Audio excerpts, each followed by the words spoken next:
So Enter Shikari surprised all of us by dropping a brand new album. Not a single, a full 12-song LP this past Friday. Shout out to listener Jeff for tagging me in that post on Facebook. Enter Shikari saying, hey, we just released our new album, Lose Yourself. Go check it out. That's track 2 on the album that I just played for you. Find out the hard way. It's Peach's Pit Party on this fine Monday, April 13th, 2026. I knew Bring Me the Horizon was teasing something.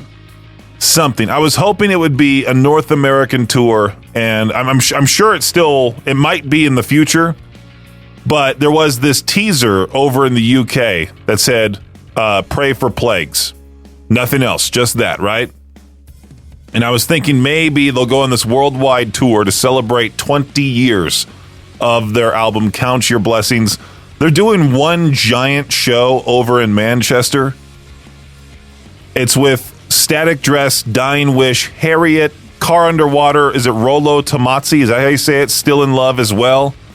I made a post in the K-Bear group saying I should quickly try to find a way to get over to Manchester Friday, July 10th. That's when that's taking place. So there's that. I'm hoping they do some sort of U.S. tour in the near future. And I saw all these people in the comment section saying, hey, come to my city. Come to my city. Do that show. Come to my city. I bet it's super annoying to be in a band.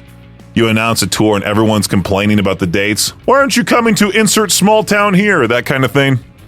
If you want to get a hold of me, you can over at 208-535-1015. I did see the movie Weapons over the weekend. I talked about it with Victor very briefly this morning. That ending, wow. I should have seen that one coming. Because Victor told me before I even watched the movie, he was like, hey, I love the ending. The ending is it's pretty fun, pretty funny. And I knew something was coming, but I still was not expecting that. If you haven't seen Weapons yet, I won't spoil it for you, but you should watch it because it's been out now for like a year. And I finally got around to watching it. The next one on the list has to be Bring Her Back. I don't know if Aubrey's going to watch that with me or if that's going to be more so a movie that I need to watch on my own kind of thing. I have my list. I have 2 lists. One that my girlfriend and I can both watch, movies that my girlfriend and I can both watch, or just movies that are, just movies that I need to see by myself. Anyway, Peach's Pit Party will return here in just a few on K-Bear 101.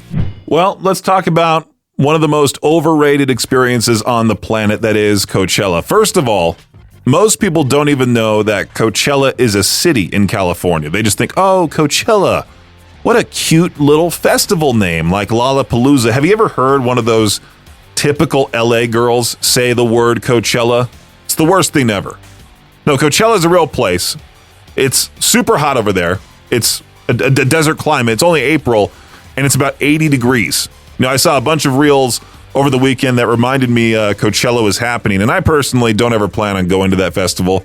I have a wide variety of reasons. Number one, Coachella is not a good place to have a festival overall. Like I just mentioned, it's a desert. It's only April. They're already hitting 80 degrees. Could you imagine it in the summer? You thought the Mountain America Center was hot that one time that Falling in Reverse came through and they shut the AC off?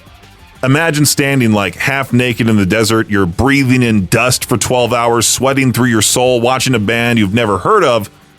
And again, you're still breathing in that dust like you're trying to, get that lung damage going. And can we talk about the crowd too? Like Coachella, it's not even like a music festival anymore. It's basically just an influencer convention with a Spotify playlist playing in the background. You want to talk about too many phones being out at shows? Go look at the Coachella crowd. It looks like Apple released a new iPhone and everyone's filming the unboxing at the same time kind of thing. Half the people there don't even know who's performing. I've seen those videos online of people saying like these fake band names to Coachella goers. And they're like, oh yeah, I love that band. I listened to their first album. Like they pretend to know. They're just there because they have 4,000 followers and they want to pretend they're living some luxurious lifestyle. Manifesting good vibes while their bank account is in the negatives. They're using dad's credit card. And the outfits too. People dressed like they got in a fight with a thrift store kind of thing, or they went to the thrift store, just grabbed whatever and put it on. They look like an LA version of Mad Max. You got dudes walking around wearing scarves and no shirt, like they're about to sell me essential oils kind of thing. You'll pay $900 to get in, $50 to park. Then once you get inside, it's $27 for one taco. That's, California influenced. It has like beets and radishes in it, not even real meat. It has like that vegan tofu, just tofu in it. You're basically paying luxury prices to suffer in a sandstorm. Plus, the bathrooms are apparently an actual war crime. You're not even seeing the artists unless you camp out for hours. You're going to spend all that money just to stare at someone's hat from like 300 feet away. Coachella overall sucks. I hate to do a break just ragging on a festival, but I just can't imagine wanting to go there kind of thing. It's not about the music. It's about being seen near the music. It's a festival where the headliner is Instagram, and the main event is people pretending they're having fun while dehydrated, sunburnt, miserable. The one good thing out of it is that 9 Inch Nails performed, and they're going to be releasing a new album this Friday. Looking forward to that. Now, let's play some Never Tell teaming up with Sleep Theory. Break the silence on K-Bear 101. Peach's Pit Party on K-Bear 101. Bloomberg dropped an article basically saying college grads are getting cooked right now. Like the job market is so frozen that a ton of people are graduating with degrees and ending up in jobs that don't even need one. We're talking underemployment, which is just a fancy way of saying, hey, congrats on your diploma. Now go run the register. Just put the fries in the bag, bro, kind of thing. And the reason a mix of companies are tightening up, not hiring like they used to, and AI creeping in and swallowing up a bunch of those entry-level positions that used to be the stepping stones, the kind of jobs that got you in the door. Now the door is locked, the lights are off, and HR is working remotely for the rest of eternity, that kind of thing. And I know there's someone listening right now, like who's just sitting there like, dude, I graduated 2 years ago, and I'm still living like I'm in my freshman dorm. Exactly. Now here's the twist. This is where it ties into what we're doing locally. While the national job market is doing its best impression of a dying mall, East Idaho still has real jobs that matter, and they're not just entry level, they're career level building blocks. Like this week's HireEastIdaho.com, that job of the week is a certified medical assistant position at Pearl Health Clinic in Ammon. It's a kind of job that's actually stable, meaningful. AI is not taking over that anytime soon, because unless ChatGPT grows arms and learns how to draw blood, which would be just an awful sight to see even if they tried to, you're probably safe. Pearl Health Clinic is hiring full-time. Pay ranges around $17 to $20 an hour, depending on experience.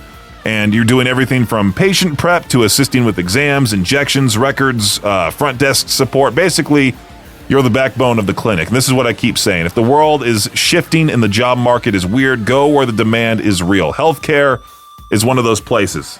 And the best part, you don't have to move across the country. You don't need to network with some guy and you get your way in. You just need to get on HireEastIdaho.com, find something local that actually has a future.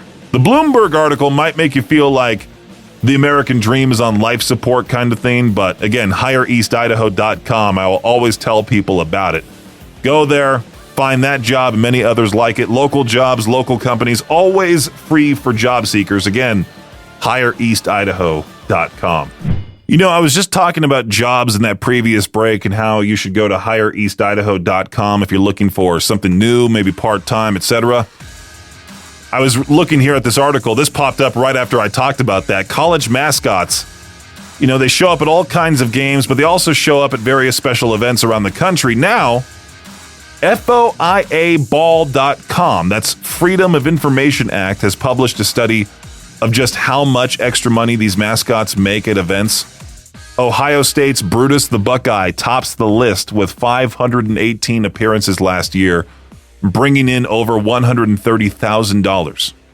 Minnesota's Goldie the Gopher made 264 appearances, which includes 16 weddings. Imagine having Minnesota's Goldie the Gopher at your wedding. I mean, I can see it if you're both alumni from that school, but I could not imagine just having the Minnesota Gopher pop up at your wedding. Goldie the Gopher raked in just under $120,000. Third on the list is Michigan State's Sparty, who brought in just under $100,000 for 22 appearances. You know what? If somehow we made a mascot for K-Bear, like just a bear outfit or something like that, I mean, that's a great way to make some extra money. Just be the K-Bear bear, the K-Bear. I don't know. Would we name it the Boris? Like we used to have that dead bear on the wall, but that was Brad Royals and he took it when he left kind of thing. I think back when I was applying to work at Knott's Berry Farm, I could have sworn I saw that application to be one of the mascots at that theme park, but you had to be a certain height. I can only imagine, just like what I mentioned in that Coachella break, working those hot summer days as Charlie Brown, and it just feels so disgusting on the inside of that suit once your shift is over. Oh. Rory McIlroy is the first golfer to win the Masters in back-to-back years since Tiger Woods did it in 2001, 2002. The only other golfers to achieve that feat are Jack Nicklaus and Nick Faldo. McIlroy had a huge six-stroke lead going into Saturday's third round, but a 1/73 opened the door for a number of other golfers, but McIlroy held off the field to win by one stroke. It's his sixth major championship. The folks that run FIFA just can't stop creating ticket price scandals for the upcoming World Cup. Earlier this year, there were complaints about the lack of the promised bargain tickets. Now it's the organization carving out even more expensive seats. Category 1 tickets seemed to include all seats and sections in a stadium's lower bowl. When fans went by the color-coded maps embedded in the ticketing portal, fans paid hundreds or thousands of dollars for these tickets, and when they got their seat assignment earlier this month, many buyers discovered they had seats in corners behind goals or farther away from the field. Then FIFA began selling seats in the first several rows of lower-level sections in the new Front Category 1 and Front Category 2 categories that had not been previously advertised or mentioned. Those prices are now ranging from around $11,000 for the World Cup final to $450 for some group stage games. Thank goodness all the U.S. games will be free on over-the-air TV on Fox. A man is hoping to set a new record for the oldest person to ever play college football. Tom Green is currently practicing with the Division III football team at McDaniel College in Westminster, Maryland, in the hopes of taking the field when they kick off the 2026 season. The 60-year-old enrolled at the school last year in pursuit of a political science degree, and since he's played semi-pro football throughout his life, he's attempting to make the McDaniel team as a defensive end. Green turns 61 in June, and if he takes the field in September, he'll break the record set in 2011 by Alan Moore, who was 61 years old, but a few days less older than Green will be when he kicked an extra point for Alabama's Faulkner University. That does it for today's Shot Clock Sports Update right here on K-Bear 101. So in case you were unaware, Papa Roach, Set It Off, and Autumn Kings are making their way to the Portneuf Health Trust Amphitheater in Pocatello. This is not even an official tour. They're just doing this one of two stops in Pocatello and also in Cedar Bluffs, Iowa. Is that the place? I don't have it pulled up in front of me. I was trying to think of where exactly in Iowa this was also taking place, but that's with two other completely different openers. We're getting a very special show, Papa Roach, Set It Off, Autumn Kings, July 23rd at the Portneuf Health Trust Amphitheater in Pocatello. All this week, we are giving away tickets for it. Make sure to listen out for back-to-back songs from any one of the three bands on the bill, Papa Roach, Set It Off, or Autumn Kings. It's either both Papa Roach tracks, both Set It Off, both Autumn Kings. It's not going to be like one Set It Off, then one Papa Roach. It's not going to be that confusing, all right? As soon as you hear that second song start playing, be caller 20 at 208-535-1015 and win tickets to the show. Let's play Tom Morello with Caleb Shoma of Beartooth right now. Everything Burns on K-Bear 101. I've seen these videos popping up on my Instagram feed, even though they're posted to TikTok. They also get shared to Instagram, I believe. Now, I don't necessarily want to bring up religion on this show, nor do I plan on making fun of this religion that I'm about to mention, all right? It's a controversial religion. People have their opinions on all different religions out there. I'm just saying that because, well, this story is just particularly funny to me because TikTokers are now doing this thing where they're speed running the Scientology buildings in Los Angeles to see how far they can get before being thrown out. There's a particular Instagram account that I follow where it's one dude, and he just all day, every day antagonizes the main building of Scientology in Los Angeles. It's quite funny because they absolutely hate him, but there's nothing they can really do about it. So he'll walk up, and sure enough, they'll lock the door. I think he's like blacklisted from that place. Like if they do see him or hear him, the staff members who are outside trying to recruit people, they have to run back in, lock the doors.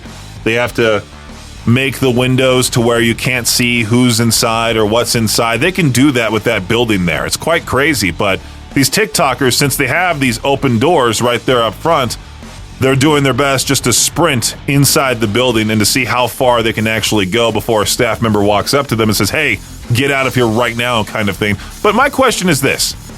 Why is it that they're like, once they're told to get out, they just leave? Can't they just keep running? Can't they just keep going? Wouldn't it be funny if they had markers on the ground to see how far these people have been going? Whoever has the farthest one gets like some sort of prize afterward. I did like the top comment about this article on Reddit. Everyone, or eventually one of them, is going to run into Tom Cruise. Cue to the boss level music. I was making a mistake this entire time that the game is not called American Trucking Simulator. It is just simply American Truck Simulator. That's it. American Truck Simulator. I have it for my PC, bought it on Steam for $20. It's a fun game if you want to learn how to be a trucker in the easiest way possible. I mean, the physics, according to my friend Hunter, he's an avid player of the game. He's the one that introduced me to it. He was like, yeah, this game has the best physics for if you actually ever want to consider driving a semi-truck. This is very realistic. You can learn virtually, and then you can basically like get behind the wheel and still, of course, learn a whole lot more about how to realistically drive a truck. This is just showing you like a little sample of what it's like. Because, you know, the game has you drive from the city to city. It has you drive from like where my garage is at is Flagstaff, Arizona. It has me drive from Flagstaff, Arizona to like Barstow, California, Oxnard, California, Las Vegas. Has me drive to all these different places in the game, but obviously the time and driving distance is not realistic, but you do get to see the actual realistic area. You get to see what Bakersfield looks like. They have Idaho Falls in the game. They have Twin Falls in the game as well. That's if you download the Idaho DLC. I've talked about American Truck Simulator on the show before, but I just recently discovered over the weekend, as a matter of fact, that it has a way to, what's it called? Like import a radio stream. So I think you can listen to K-Bear while playing American Truck Simulator, I should say, not America Truck Simulator, American Truck Simulator. You have to do this whole thing where you have to work with this file the game gives you. It seems too complex for me, so I just went to the listed radio stations that it already has, and I found out there actually is an internet radio station, an internet radio station called Truckers FM. TFM. TFM, of course, short for Truckers FM. It's this independent online radio station created for the games Euro Truck Simulator and American Truck Simulator. It was created for the community. Oh, actually, no, it was created by the community. Also featured in other simulator genres such as Farming Simulator. The station was founded in October of 2015 by two brothers, Alexander and Joshua Blackman. I was listening to it as I was virtually driving from, Phoenix, I think, this time, to some other place in California. I think it was Bakersfield. And they were taking, like, actual requests. They had, like, real shifts. I heard the last break from this one guy before he signed off. I'm like, you know what? If it's a volunteer, independent online radio station, I wouldn't mind being a part of that. So if for some reason, somehow, some way, you're able to hear Peaches on Truckers FM, I'll make sure to let you know if that happens. Here's Shinedown right here on K-Bear 101, safe and sound. Peaches Pit Party on K-Bear 101. So the secret sound powered by the Advocates, that's still going on. Our current jackpot currently sitting at $351. That could get you a lot, actually. I mean, you could buy tickets to go see Papa Roach, set it off in Autumn Kings. You could buy like four of those. I'm not going to do the division right now of how many tickets that could get you into the pit for that show.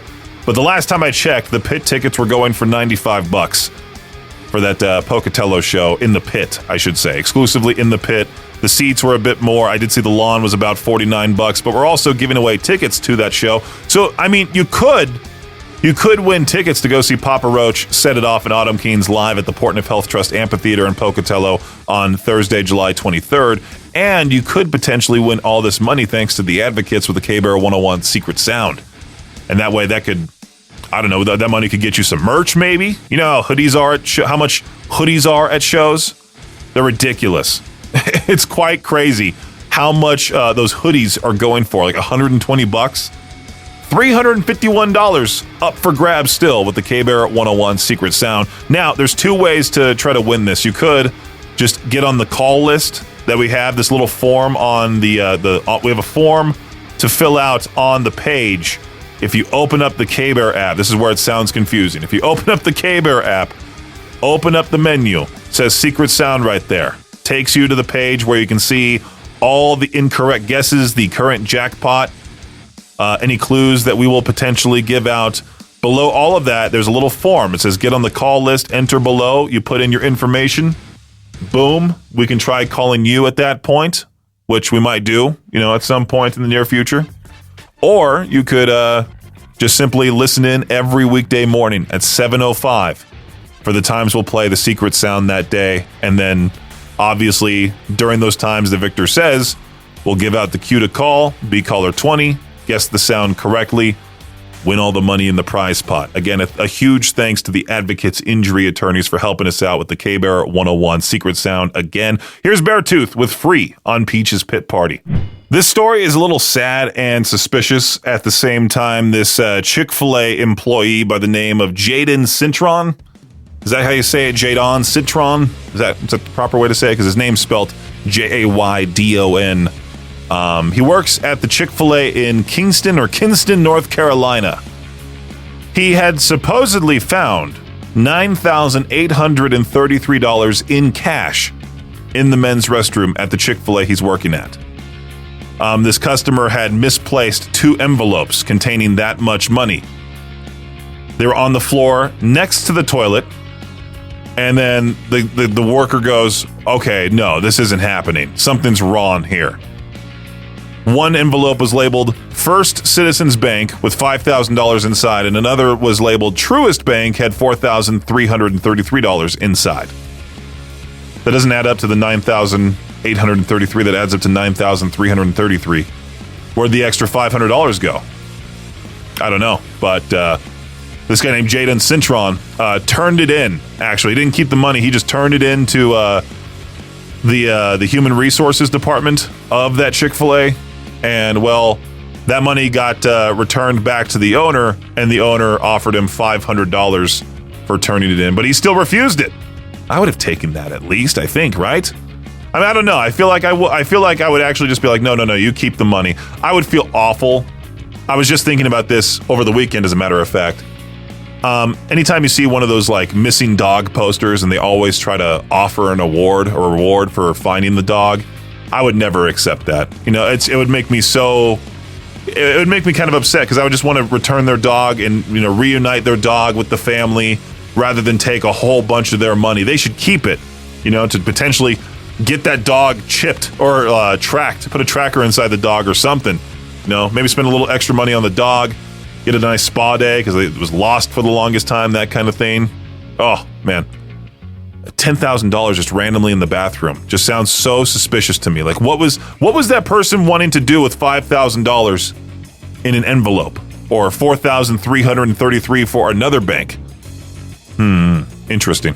Disney is certainly expensive. It's one of the most expensive places on earth. It's the happiest and, of course, one of the most expensive places out there. And so now parents are trying to smuggle their kids into Disneyland. A video was taken by this Las Vegas blogger Tuesday morning.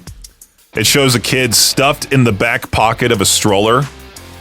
The child's face smashed up against the back window as his parents stand in line.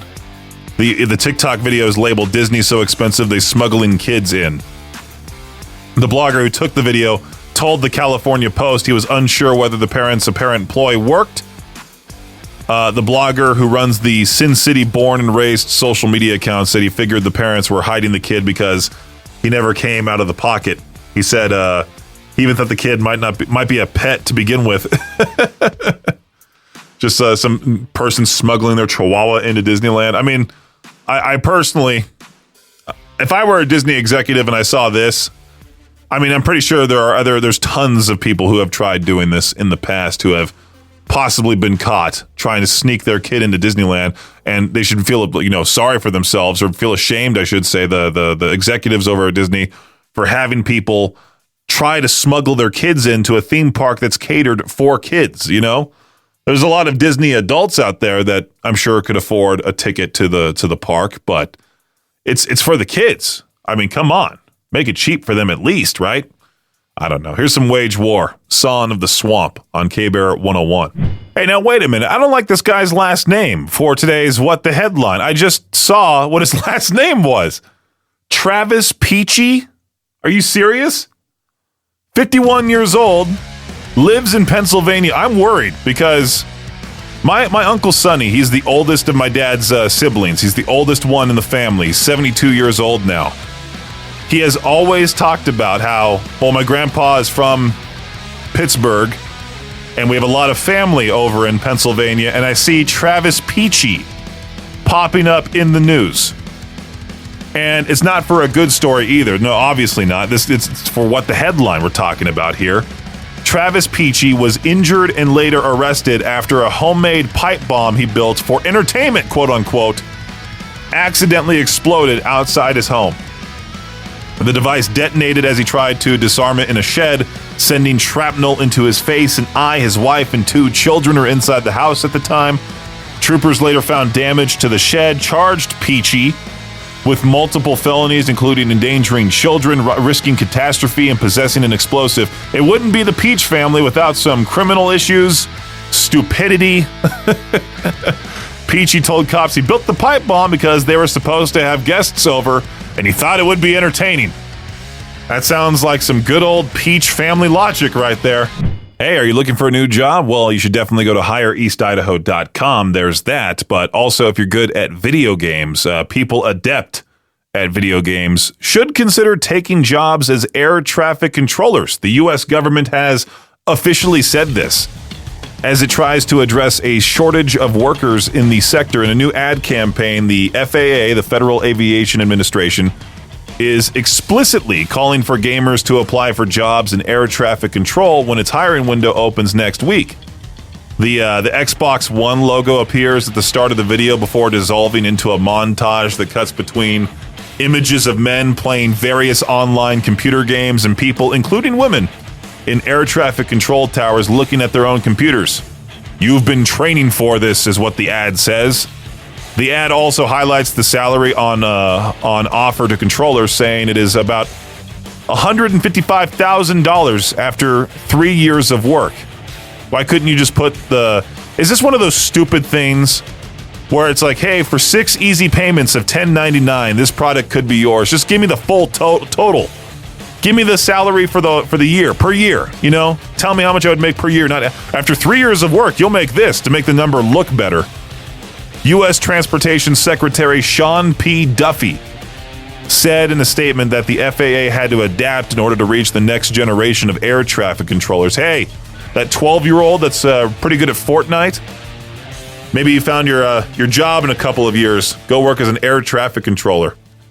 That could be a backup, considering I've been playing American Truck Simulator. I'll continue to play that game, get much better at driving a truck, so that way, if for some reason I ever get fired from radio, I could become a trucker, or just apply to be an air traffic controller, I guess. Every time I look for a question to Peach their own, I always see something like, what new law would you put in place if you became in charge, kind of thing. I would easily make it to where buying a car wouldn't be such a stressful, anxiety-inducing process. I had the worst time with the last car purchase, getting my 2020 Hyundai Santa Fe.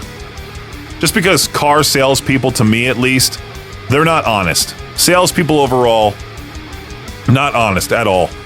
Like when it comes to buying a new car, obviously it's a whole lot of money.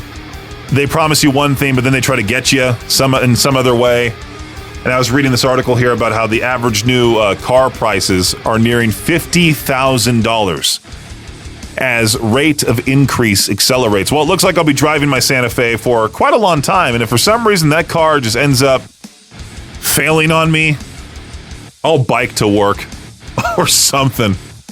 There's no, I was thinking about that not that long ago, where I was thinking, like, the next time I buy a car, my dad won't be with me, I don't think. Last time he was, and it was mostly him. I was just sitting there because the car was for me, but I still bought the car myself, but it was mostly him trying to battle with the car salespeople. They were trying to say, oh yeah, you could get into a brand new Santa Fe for $24,000 even. Of course, we get to the dealership. Oh, that guy's not here today. The one who told you that, we'll have you go to somebody else. And then they try to jack up the price for the vehicle. We fought hard and we got it down to that price, $24,000 even. But I wish, like, buying a new car, buying a pre-owned car, buying a car of any kind wasn't such a battle. $50,000, the average price for new cars. Insane. Thanks for listening to Peach's Pit Party, the podcast. If you enjoyed the show, please share, subscribe, and rate the podcast. Peach's Pit Party is hosted by me, Peaches, a.k.a. Brendan Peach, and is a production of Riverbend Media Group. For more information or to contact the show, visit riverbendmediagroup.com. Until next time, Peach out.